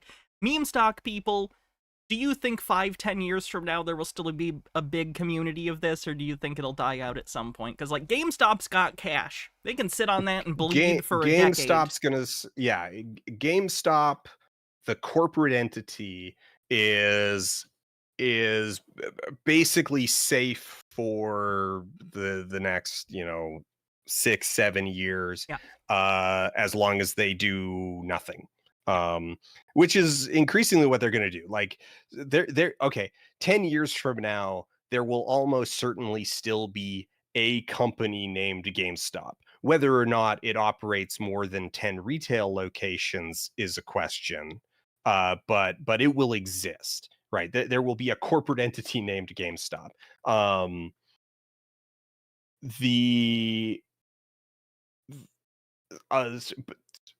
barring, I mean, actually, you know what? I could definitely write a number of scenarios where like that ends up not being true. But basically, every scenario that involves that not being true requires like a big shift where like it's like, okay, Cohen exits, so the stock tanks back down to fundamentals, and then someone new comes in, and they're just like they're an idiot because you kind of have to be to take over GameStop these days, and they just waste all of the money, right? Do They you just effectively light it on fire. do you think Um, Cohen will be looking for an exit anytime soon? Do you think he's gonna be working on that, or do you think he's fine sticking around and enjoying the attention? Like, because he um, doesn't I react to it, so it's not like he's I but don't I think don't he know, cares maybe. about I don't think he actually cares about the attention all that Yeah, he's much. Like, not I don't full think pay. that's what he's in it for. I think what he's in it for is like, I don't think he's going anywhere at the moment, because right now he has all the time in the world to sit there on GameStop's $5 billion, which for all intents and purposes is his money, because he has awarded, like, he as chairman and CEO has awarded himself uh full reign to do just whatever he wants with it, invested however, so that's his play money. And the great thing about it, like, one, anything that increases GameStop's coffers increases the nominal value of his shares, because so he has all of these shares that are very illiquid. He cannot get rid of them very easily because he has to file, intent to sell. He has to file Yeah. whenever, like, the sales themselves, and just the news of that is going to have a very dramatic impact. So he's in a situation where he really needs to care about the floor on it. And so for him, dilution is accretive. Uh, that if GameStop has more money in the bank, that raises the floor Yeah. of how cheap GameStop shares can get before they're just like cash value. Um, Which so right Marantz now, talks about all the time. yeah, and normally, like, and it's kind of meaningless in the big scheme of things. Like, it doesn't actually speak to the health of GameStop as a business, but like, we can run the numbers if you want. Now, so the main thing is that Cohen's cost basis is like $2.50 or something like that. I think it might actually be lower. It might be closer to $2. Mhm. It's hard to figure out because he bought big chunks of shares at multiple points in time, and there's been the split since. Like, somebody could do the math on all of it, but eyeballing it, I think it's about, because he bought most of them at like 4, and then he bought a bunch more at like 9. So average it out, it's like 250 or something like that. After the split. So by diluting, he took the value of his shares from like $5.50 up to $11 Mhm. by just increasing GameStop's coffers.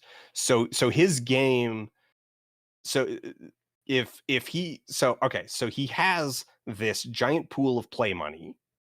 If he's effective with it and increases how much cash GameStop has. He increases this floor value on his shares, which because of his cost basis, he can actually use as leverage because they have this floor on them.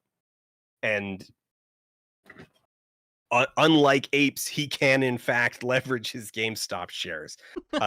Not at great ratios, but like he can convert that into short-term money. Not that he even really needs it. He's mostly in it for legacy and ego. Yeah. And so so if he plays with this money, if GameStop's coffers get fatter, then the value of his shares goes up, and that's good for him if and when he does decide to exit, or if he wants to just like leverage those in one way or another. If that money just evaporates, like if he makes a big play with it and it all just disappears, like whatever, it wasn't actually his money. You'd Like all it's done is You'd think after the NFT marketplace and the Web3 stuff, you'd think, I gotta imagine he's trepidatious to throw a bunch of money into any other big project, because that was humiliating, not amongst apes. that was humiliating. Care, Yeah, but... it's not. It wasn't even that big of a waste of money, but it was humiliating. And so I think that's his big thing right now, is because he's in it for legacy. He's in it to prove that like he's one of, he's not just lucky, which he is. He is in fact just lucky. He's not just lucky. He built Chewy. He didn't run a shakedown. He in fact built a competing product that was just superior to what the existing market was offering, which he didn't. He ran a shakedown. He he ran a lost money on every single thing that was shipped from Chewy for so long until he got a big buyout. Yeah. Until he got a big buyout. He ran a shakedown. He didn't even run an original shakedown. He just pulled out the VC book, like the VC, like he pulled out the Silicon Valley tech industry manual on how to air quote disrupt a marketplace, found a sub market that hadn't been shaken down yet and shook it down. Yeah. He Michael Scott he was paper successful companied, basically. Yeah. Yeah, and he was successful in that, but like it's a ghoulish kind of tacky thing to do. But he wants legacy. He wants to be remembered. He doesn't want to just be this, like he's not content with just being rich. He wants, he wants it to mean something. Yeah. He wants Hence people why to he keeps publishing. Yeah, he wants respect. And he's not really getting it from anyone that he cares about. He's got a ton of respect from apes, but apes are morons. And they're also poor, so he doesn't respect them in turn, and thus their respect means nothing to him. So I agree that he'll probably be cautious, which will ultimately trend into being overly cautious, because he doesn't have good ideas, because he's not actually that talented. He's not a smart man, and he got lucky once. So he's just going to spin his tires until he gets, like, I don't know, bored or humiliated enough. Like somebody's going to put out like a big like biography on him that's going to just lean in on the fact that he's kind of a, directionless dum-dum, and he's going to get real offended by that and lash out in a way that that loses him a whole lot of money. Well, not loses him a whole lot of money, loses GameStop a whole lot of money. I mean, the thing he tweeted recently, the Trump endorsement, didn't help him, so he's already kind of it's not helping. showing his ass. Yeah. I mean, because that's the other thing, is like he, in terms of legacy, like he probably he wants to, because like Ken Griffin gets invited to weigh in on like who's going to be the presidential nominee. He's, he gets invited to these big events to where people ask him like his opinions. People aren't inviting Ryan Cohen to the Republican convention to ask him who should be VP. But he could go on stage and say Kamala 2069. Get it? Like the sex number. Isn't like that the sex insightful and number. funny? Yeah, he's so God. Like I say this every time. I say this every time I end up talking about him on a stream or whatnot. But like as a somewhat accomplished shit poster, he's bad at it. Yes, he's embarrassingly bad. He's embarrassingly bad at it. He's like he's what am I even thinking of? He's like the diet right of Elon Musk. He's like trying to be Elon Musk and failing, and Elon's already bad. And he's failing and Elon's already terrible at it. So it's just he's so bad at it. And it's hard to be exceptional as a shit poster, but it's not hard to be like passable. Yeah. You know, I'm not expecting him to be drill, but like you could you know, I'm not expecting him to be drill. I'm not expecting him to be Jabuki, but like you could at least be better than Diet Elon Musk. Yeah. Be better than Diet Elon Musk, chat. It's all we ask. Not much. It's a real low bar. All right. So finally, I know you said about 2 hours you got to go, and we're coming up on it. So real quick, last question. Marantz. Marantz interests me in that he is constantly posting about this, but he doesn't have a big financial stake like Ryan Cohen. So the next 5 years from him, do you think he's going to slowly just fade away and stop posting more and more? Do you think he's going to double down? Do you think he's going to have a big blow up at some point? He's going to move on to he's going to find something else. Because like this isn't even his first Oh, isn't it? I didn't know that. I knew PP had previous stuff, but I didn't know Marantz did. Yeah, PP had Safe Moon, and Marantz had oh dang it, what was it? Yeah, no, this isn't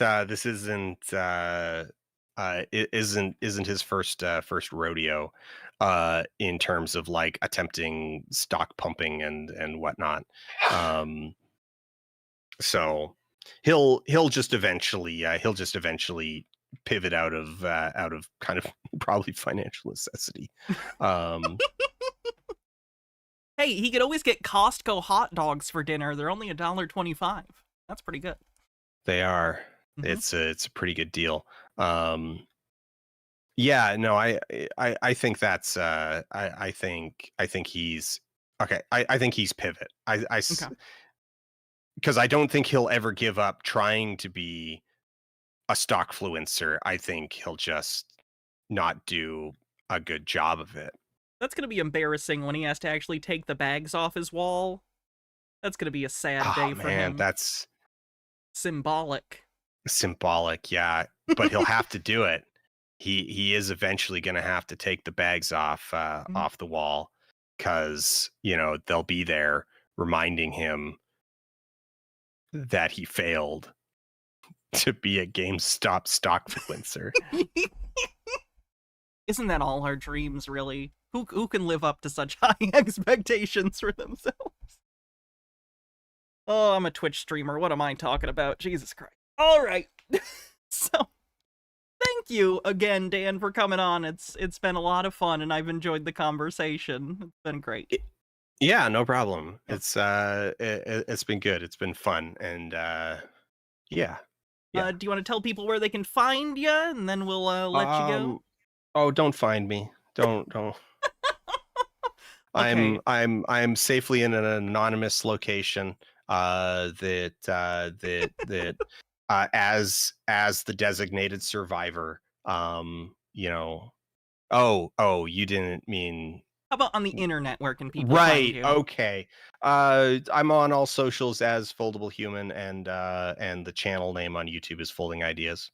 And if any of you haven't seen Dan's documentaries, they are some of my favorite videos on the internet. Check them out. They're thorough.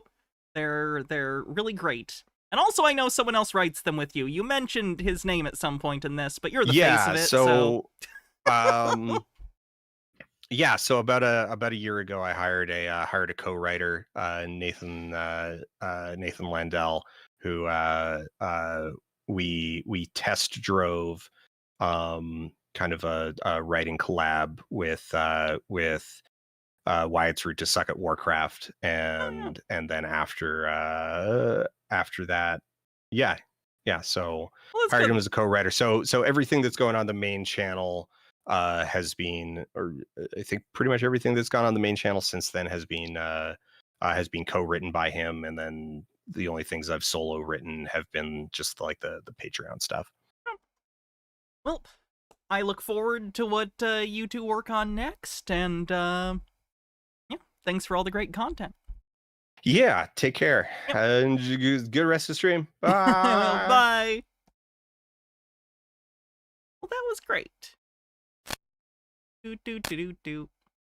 All right, I'm going to use the bathroom real quick because I have had to use the bathroom for the last 45 minutes or so. So while I do that, Cher will tell you about, oh, this is relevant, my AVGN collection. Yeah, look at that Blu-ray. I spent money on that.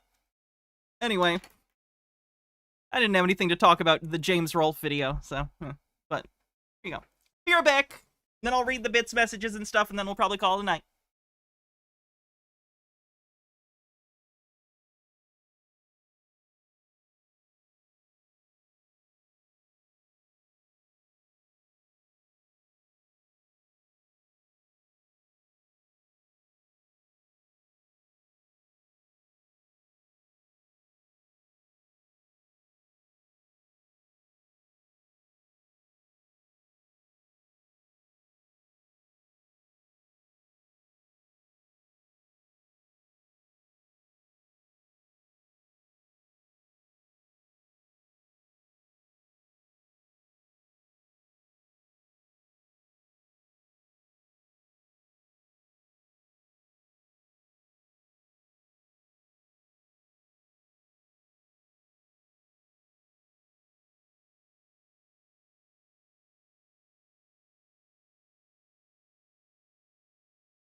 Okay, we did it.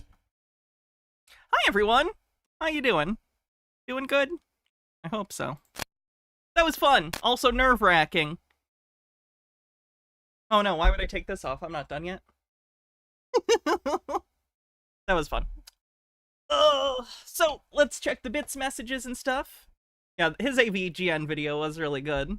That ending was great, how it thematically wrapped back to, to a tiny evil doll movie thing. That was good. Alright, let's read these bits, messages, and then we'll probably call it a night. That way I can get some food. Let's see. Okay, so the first one was Fenekagami says, finally, Hannah getting some of the recognition she deserves. Overthought, thanks for gifting a sub to Tiny Meows. Fenekagami says, oh, that's to Dan, who of course isn't here now. I'm gonna move on from that. Amber says, hello, Mr. Olson, welcome to the show, love your documentaries. Yeah, again, these are some of the ones from when he was here, sorry about that. Trey said, hey Hannah, feel free to give Dan contacts, but for that thing that I'm working on, but it really feels like for them, they see themselves as victims of living in a developed world, and that they would rather be in a situation where they were significantly lower barred to entry for their economic hopes and dreams. I could see that. Profane Priestess says, hey friends, just letting everyone know, as of midnight, Disney Interactive, Take-Two Interactive, EA, and others are struck companies by vote of SAG-AFTRA's international media contingent.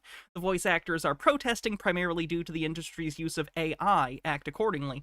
Will do. GamerG says, not just the operation guy, the Chutes and Ladders characters. Oh yeah, about that transvestigation lady. Damn, I'll have to bring him back on so I can tell him about the Chutes and Ladders. Leslie Rue, thank you for 15 months. H-Baird says, speaking of AVGN, would you rather have a buffalo take a diarrhea dump in your ear, or would you rather eat the rotten asshole of a roadkill skunk and down it with root beer? I appreciate you editing that for my recovery. Probably the first one.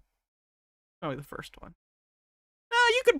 You could prepare an asshole, like a food item, I guess. I don't know. Good on Kyle, Justin. Alright, so thanks everyone for hanging out. Tomorrow we'll be doing a regular stream. I'm not sure what we'll be doing. Maybe Sob Sits. Oh, I didn't get to bring up Sob Sits with him. Damn it. I knew I forgot something. But we'll deal with that another time. So thanks everyone for hanging out. Oh, I did want to ask him what his favorite movie was. Whatever. Anyway, thanks everyone for hanging out. That was fun. I'll be back tomorrow for some fun stuff. But yeah. Thanks everyone. Bye. Love you, Mr. Blast. Oh wait, I should do a raid. Sorry. Let me see who we're gonna raid on Twitch. Doon doon doon doon doon doon. Doo doo doo doo doo.